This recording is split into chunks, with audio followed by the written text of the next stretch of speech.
Lise et l'ours. Dans une montagne, à l'air si vivifiant et aux senteurs particulièrement généreuses, vivait un ours gigantesque qui effrayait la population d'une vallée. Lise, une jeune fille plus téméraire que les autres, mais surtout plus éveillée, se dit un jour « Cela ne peut plus continuer ainsi. Je vais aller voir de quoi il retourne, et même si je dois périr, ce n'est pas grave. Car si nous sommes ici sur cette terre, c'est pour y vivre harmonieusement, ou alors cela n'a aucun sens. » Pendant des heures, sous un magnifique soleil protégé par les hautes frondaisons, elle gravit courageusement la montagne, et enfin elle arriva devant la grotte de l'ours, qui en sortit debout et grognant à en faire trembler la montagne. Il était effrayant. Mais Lise ne se laissa pas intimider.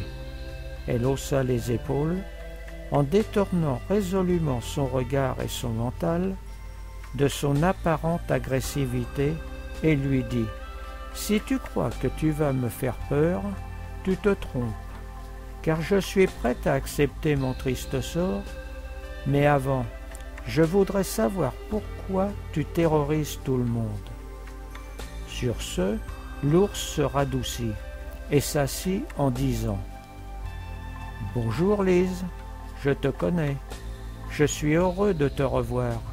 Souvent je t'ai observé quand tu jouais avec tes amis. N'aie pas peur, je ne te veux aucun mal.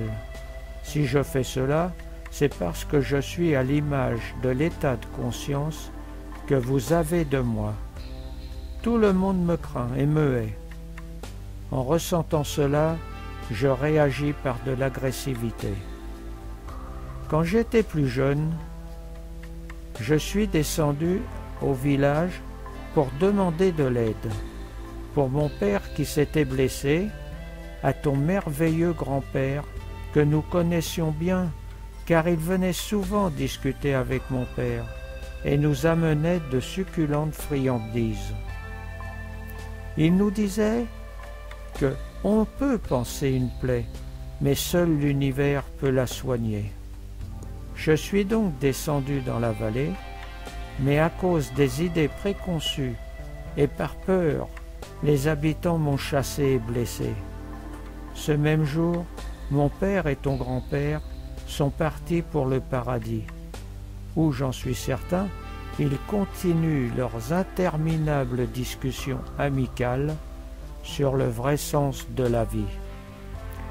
Mais depuis ce jour, j'en ai gardé une certaine rancœur. À cause de cela, vous y réagissiez encore plus négativement. C'est un cercle infernal. Lise lui dit « Je pense avoir la solution. Si je parviens à faire en sorte que les habitants te prouvent leur amitié, es-tu prêt à cesser toute agressivité ?» L'ours, avec un grand bonheur, car ce n'est pas une vie de terroriser les autres. Et ce que nous faisons à autrui nous revient toujours. Je n'étais pas heureux à cause de cela. Au moment de redescendre dans la vallée, l'ours lui dit encore, avec un clin d'œil malicieux, « Tu sais, j'adore le miel, mais aussi le chocolat. » Lise raconta aux habitants son entretien avec l'ours. « Voilà, je pense que si nous pardonnons à l'ours son attitude et le bénissons très sincèrement du plus profond de notre cœur, la paix pourrait à nouveau s'installer. » Depuis, on raconte que des villageois et un ours vivent en parfaite harmonie et que quand ils traversent ce petit village de montagne, tout le monde le salue respectueusement et des pensées d'amour sont échangées de part et d'autre.